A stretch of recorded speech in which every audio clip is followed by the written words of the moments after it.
In 1998, the Game Boy went from monochromatic to color. I received my Game Boy Color as a Christmas present in 1999, but I never got around to buying a lot of games for it. There were two reasons for this. For one, I spent much of 2000 devoted to this game. And secondly, by the time I was finished with it, the Game Boy Advance was already in the horizon, but I did eventually end up buying two GBC exclusives. The first was Mission Impossible, loosely based on the famous movie of the same name. There was a Mission Impossible game made for the N64 around the same time, and as far as I know, it was actually pretty decent. But the Game Boy Color version was absolutely terrible. It had shitty graphics, a repetitive soundtrack, ridiculous controls, and half the time you didn't even know what the hell you were supposed to do or where to go. When I sat down with this game for the first time in over 5 years after buying it, I really can't remember why at one time I thought getting it was a good idea. And since I wasn't even able to finish the first mission, this is all I'm going to say about it. The second game I got was Tomb Raider, and I know what you're thinking about right about now. Out of a library of games which included such classics as Link's Awakening Deluxe, Super Mario Bros. Deluxe, and Tetris Deluxe, not to mention Metal Gear, Resident Evil, and Worms, I probably ended up buying the two worst Game Boy Color exclusive titles available. Well, Tomb Raider is actually a pretty interesting title in its own right, so I'll be taking a look at it in this edition of TheHande's Game Boy Reviews. The game starts with Lara going to Moscow to meet some professor in a library in this opening cutscene, which is told in a succession of ugly pixelated pre-rendered images. Thankfully though, these cutscenes are the only pre-rendered material you see in the whole game, unlike Mission Impossible. And you alone move the images and text along, so you can basically skip all the story by tapping the A button if you want. Basically, Lara is asked to find some ancient crystal in a pyramid in South America. You arrive at the scene of the pyramid and find that your archaeologist buddy's camp is deserted and he seems to have disappeared. Lara enters the temple and the game begins. Naturally, you end up disturbing some ancient Mayan god and have to run around the temple in order to get to the bottom of things. So it's a very basic type of plotline for a Lara Croft game. Now before we talk about anything else, I have to point out something about this game which really annoys me. The background music, or rather the lack thereof. Aside the title screen, the cutscenes, and the little ditty you hear when you start the game or enter a new level, there's absolutely no other music in this entire game. Now, Tomb Raider fans may think, so what, the PlayStation games didn't have any background music either. Well, true enough, but they didn't have 8-bit sound either. At least in the larger Tomb Raider games, you at least had some ambient noises to create an illusion of a real environment and that you're not just playing in a vacuum, which is exactly what this game feels like. The only other time you hear anything is when you use a menu, drop down, get hurt, shoot a gun, open a door, blow up a wall, or get attacked by an enemy. And of course when those annoying bats start squeaking away.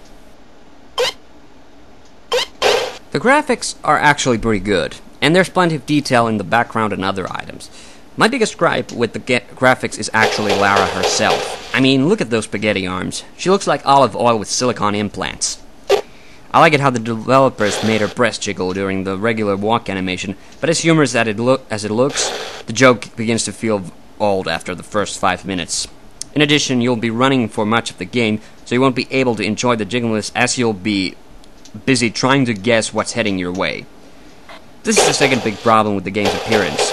Your perspective is too narrow. You barely see 2 meters in any direction from Lara, because her sprite is so damn big. This makes it really hard to guess while running if you're going to run into a wall, an enemy, or a pit of spikes. Now, truth be told, Tomb Raider is not the only Game Boy Color or even Game Boy game in general to have this problem. But other awkward features in this game make it into a pretty big one, namely the controls. Okay, Tomb Raider fans, what would happen if you imported the controls from the regular Tomb Raider game to a Game Boy game as is? That's right, this is exactly the principle on which the controls are based on, and I don't like it one bit. A is your typical action key, which is used for shooting, opening doors, and pulling switches. What's really confusing is that pressing up on the D-pad is also a method used to operate certain doors and items, so this naturally causes a bit of unnecessary problems when you're unsure of what to do. For instance, at the beginning when you get the big crystal which unleashes the Mayan god, you press up, but later on when you get a latch from a broken dome, you have to press A. The B button, however, is by far the most problematic button, and moreover, it's the one button you'll be using most in this game. Normally holding it causes Lara to run. Tapping it on a ladder causes Lara to either let go or grab hold of the ladder. Holding the direction which is away from the ladder, then pressing B causes Lara to jump off, and when coming to a ledge, B is used for climbing onto it. The B button is also necessary for jumping. If you want to jump up, it's easy enough. You just press the D-pad. But if you want to jump forward, you have to hold B and then press up. However, the natural reaction is to assume that after pressing B, you should press either left or right, but as this puts you into a running sprint, it'll more often cause problems or even make you fall into a pit of spikes. However, once you realize how much running is involved in this game, the jumping becomes less of a problem. Now, the gameplay isn't really all that difficult, but takes a bit of getting used to. Dying is a rarity as most enemies don't even do all that much damage, and Lara will automatically aim her guns while firing, just like in any other Tomb Raider game. Just pull out your guns and hold the A button and they don't stand a chance. In fact, beyond falling on spikes or from a high ledge while you're low on health are the only ways to really die in this game. Also, continue posts are abundant, so even if you mess up, you don't usually have to travel too far to continue on your quest. The structure of the game is probably familiar to most Tomb Raider fans. You run around either looking for keys, pieces of dynamite, or levers to open doors in order to move on to a new area. Most of the temple loops, so you can get to where you need to go pretty easily, but the game could really use a map to make your life easier. As is, the playing can become quite laborious when you're uncertain if you missed a stick of dynamite or a corridor and have to run around in order to see if there's a ladder you didn't remember to climb or a floor you have to fall through. The fact that you can't see too far ahead doesn't help much either. Now, this is just a ridiculous aspect of the game. Whenever you open the inventory, the cursor is always at the left bottom corner, even though most of the items you carry are littered across the top. I never understood why the cursor needs to always start at the bottom left. Why not top right? And why can't the cursor be on the previous item I used like in so many other games? I mean, it's ridiculous. This inventory isn't even half full for much of the game. Sure, if you press down and the cursor instantly moves up, but if you're like me and just want to get on with the game, chances are you're not going to remember this 50% of the time and just scroll through the entire length of the inventory like a moron. And man, do I feel like a moron after doing that. But that's just it. This game seems to be made for people with very good patience.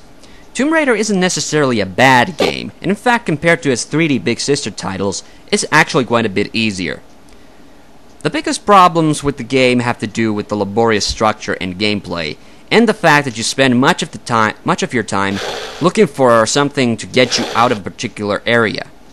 The game is undoubtedly lacking in its audio input, the gameplay feels awkward, and the game's perspective is annoyingly limited. But the game itself isn't really too challenging. I can't really recommend the game off the bat to anyone, unless you're just dying to see what Lara Croft's handheld escapade looked like.